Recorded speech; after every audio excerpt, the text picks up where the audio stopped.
मुसळधार पावसामुळे ठाणे शहरात मोठ्या प्रमाणावरती वृक्ष कोसळून दुर्घटना घडत असतानाच ठाणे महानगरपालिकेच्या कामकाजावरती गंभीर प्रश्नचिन्ह निर्माण झाले आहेत।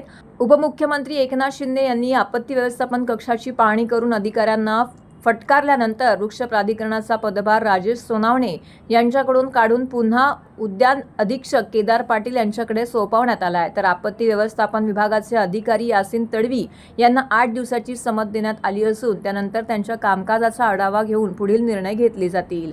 दरम्यान राजेश सोनावणे यांच्याकडे वृक्ष प्राधिकरणाचा पदभार कागदोपत्री असला तरी कामकाज अनेक वर्षापासून केदार पाटील पाहत असल्याची चर्चा महापालिका वर्तुळात आहे। त्यामुळे पदभार बदलण्याच्या निर्णयावरती प्रश्न उपस्थित होत आहे।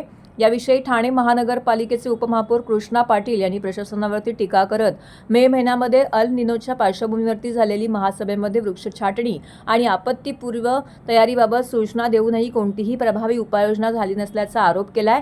2 महिने प्रशासन झोपले होते का असा सवाल त्यांनी उपस्थित केला आहे। अधिकारी कर्मचाऱ्यांची कमतरता, एका अधिकाऱ्यांकडे अनेक विभागांचा अतिरिक्त पदभार आणि कंत्राटी मनुष्यबळावरती वाढते अवलंबित्व यामुळे कामकाजावरती परिणाम होत असल्याचं सांगत कायमस्वरूपी भरती करून प्रशासनाने सक्षम करण्याची मागणी उपमहापौर कृष्णा पाटील यांनी प्रसार माध्यमांशी बोलताना केली आहे। असं उपमुख्यमंत्री एकनाथ शिंदे साहेब यांनी काल आपत्ती व्यवस्थापनाला व्हिजिट दिली। आज ते पालकमंत्री या नात्याने व्हिजिट दिली, परंतु प्रशासन महापालिका गेली 2 महिन्यापूर्वी म्हणजे मे महिन्यामध्ये अल निनो सुप्रीम या विषयावरती लक्षवेधी घेण्यात आले। सन्माननीय सदस्य राजेश मोरे आणि विकास रेपाळेंनी यांनी ही लक्षवेधी घेतली होती। ह्या लक्षवेधीवरती जवळजवळ 4 तास सभागृह चर्चा झाली। जवळ 40च्या वर सन्मानित सदस्यांनी त्याच्यावरती आपलं मत व्यक्त केलं। त्यानंतर प्रशासनाने सांगितले की आम्ही 100% सर्व ची खबरदारी घेतलेली आहे आणि कुठलाही असा प्रकार घडणार नाही याची आम्ही दक्षता घेतलेली आहे, परंतु प्रत्यक्ष तसं दिसत नाही आहे। जर ती मेमध्ये झालं तर वृक्ष प्राधिकरणाने काय केलं 2 महिने, आज सगळे वृक्ष पडत आहेत, दुर्घटना घडत आहेत आणि हजारोच्या वर वृक्ष आज पडलेले आहेत। ह्याला जबाबदार कोण?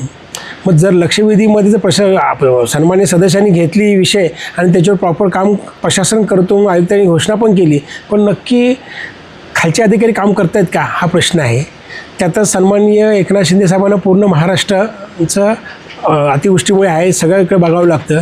आज ठाण्यामध्ये येऊन त्यांच्या आदेशाची वाट बघत होते का प्रशासन? मग त्यांनी सांगितलं म्हणून त्यांनी प्रशासन आता जागे झालं का? तर ती वेळ येऊ द्यायला नाही पाहिजे होती। त्याच्याच अगोदरच प्रशासनाची काळजी घ्यायला पाहिजे होती। आणि आताही पदभार जरी दिल्यानंतर किंवा कार्यभार दुसऱ्या अधिकाऱ्याला दिल्यानंतर पण खाली काम करणारी ती टीमच आहे। मग ती टीम प्रॉपर काम करते आहे का? त्याच्यावर कोणाचं कंट्रोल आहे? ते प्रॉपर होत नाही आहे। तर त्याच्याकडे आयुक्त महोदय आणि त्यांच्या लोकांनी प्रशासनाने गांभीर्याने लक्ष द्यावं आणि विभागवाईज प्रॉपर काम केलं तर हे काम लवकरात लवकर चांगल्या पद्धतीने क्लिअर होईल। नक्कीच मनुष्यबळ महापालिकेमध्ये अधिकारीमध्ये पण कमी आहेत। बरेच अधिकारी रिटायर झालेले आहेत आणि एकाच अधिकाऱ्याला 4-4, 5-5 पदभार दिलेला आहे विभागाचा, तर त्याच्यात ते कंट्रोल त्या अधिकाऱ्यांकडून होत नाही।